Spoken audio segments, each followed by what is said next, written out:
Champions League round of 32 has been concluded, and we have four additional teams to add to the pot. Real Madrid, PSG, Galatasaray, and last but not least, Atalanta with the comeback. Honestly, very thrilling day today. Beautiful games, beautiful comebacks. We saw a lot of goals. We're gonna go through them one by one. But before we do that, I just want to say I appreciate you, appreciate your support. You keep showing up, and I will keep showing up. Let's get into it. Rolling. And we are starting with Atalanta and Borussia Dortmund. Listen, guys, Atalanta came back from being down 2-0 at Borussia to clinch a comeback 4-1 at home. And chapeau. Hats off to them. Look at this. Look at this. Pure total domination, man. 2.6 XG, 2.93. 15 total shots produced versus 7. 5 big chances, 2 missed. Borussia had 3 chances, 3 missed. And I'm going to go through the goals. I just want to highlight that Borussia were a bit unlucky. The first goal, the attack went down the left side. It was a low-driven cross, and then the Borussia defense tried to intercept it. It really passed them, and the guy had a tap in. The second goal that they scored, it was a very powerful shot, very beautiful delivery, but the thing is, touched the defender, which ended up in the back of the net, so it was also a bit unlucky. The third goal, however, I gotta say, it was a beautiful delivery, cross over the top, had it in, beautiful goal. Then Adeyemi strikes one back, a nice shot, beautiful execution. At that point, guys, it was 3-3 on aggregate. It was headed to extra time. They were on a counter, minute 96, and then the keeper rushed out. They crossed it like to lob. The keeper got a hand on it. It was falling to an Atlanta player. But then Ben Sebaini actually did the back flick, and it landed on the guy's face. So a pen in minute 98, which actually pulls them through. And it was deserved, honestly, guys. Borussia barely produced much. Atalanta was the dominant force. Congrats to them. Moving on to the second game, which is Juventus against Galatasaray. This was a beautiful game because it went to extra time. Juventus came back after being down, 5-2 at Galatasaray. They came back, they scored from the pen, they scored. There was a nice wide open play. The guy passed it down the wing, low driven cross with a tap in. Third goal was a cross, and McKinney with his height heads it in. Beautiful comeback. At that point, it was 3-3. Galatasaray in the extra time, they remained composed. They remained focused. Osimhen gets the ball, low-driven shot around the keeper to make it 6-5 on aggregate. And last but not least, Yilmaz or Osimhen, they both could have scored. Yilmaz lays it in the back of the net. Galatasaray pulls through 7-5 on aggregate. Guys, this was amazing. This was amazing to see. Let's go through the stats quick. 5-2 XG because Juventus was the one like producing the most chances. You see here they had 8 big chances. They missed 5.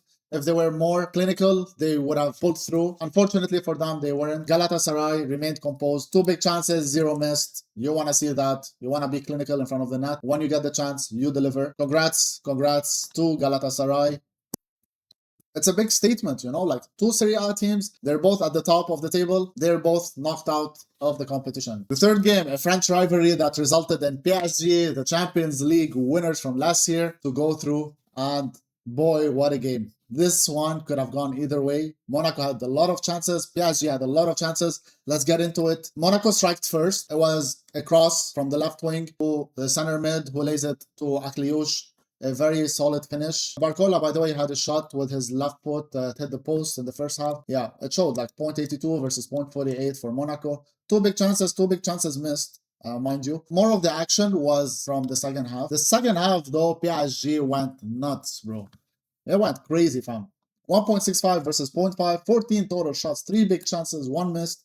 Monaco had so many chances to put the game away. Too many chances. It says here 2, but there were more than 2. 1 big chance missed. PSG goes through. Marquinhos scored. Desiree gets the ball down the wing. Marquinhos, just like Acerbi scored against Barcelona last year in the semifinals. Basically, Marquinhos tapped it in. Hakimi had a shot outside the box. The keeper saves it. Comes back to Guevara, who taps it in. PSG takes the lead 2-1. And then last but not least, Teze scored, a tap in, low-driven cross at the end of the game. Too little, too late. Honestly, Monaco can go back with their heads held up high because it was a beautiful showdown between PSG and Monaco stood their ground. They could have put PSG away. We could have had so many more upsets. And last but not least, the game that I was streaming. Real Madrid knocks out Benfica to go through to the round of 16 with a good performance. I'm not gonna say it was great. I think Benfica had more dangerous chances. Madrid were just like crazy dangerous on the counter with Vini leading the attack once again and delivering once again. No Mbappe, no Bellingham, no Militao. Asensio got injured. Camavinga was a bit off. All in all, Vinny showed up. You can hate him all you want. You can talk about his attitude. The guy shows up and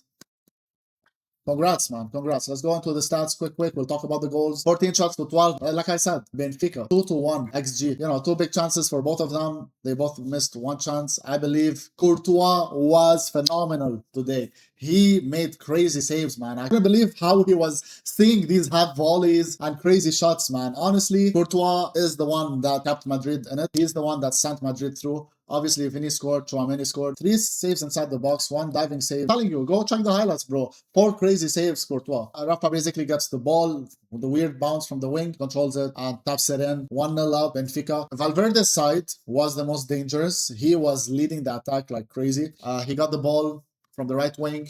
He passes it to Tchouaméni. Tchouaméni, no one's guarding him outside the box. He gets it one touch with a nice curling effort, man. Tchouaméni, beautiful shot, beautiful finish. Keeper could have done better. I don't know. It was very well executed. The second half, Benfica is pressing. They lose the ball. It was a very careless play. Valverde sends a through ball to Vini. Otamendi had no chance to catch him. He curves it low driven around the keeper. They go 2-1 up. That's essentially it. If you're still watching, write in the comments anything you want just so I know you're the real ones. I appreciate you. If you're new here, sub to the channel, like the video, and I'll see you on Friday. At ease!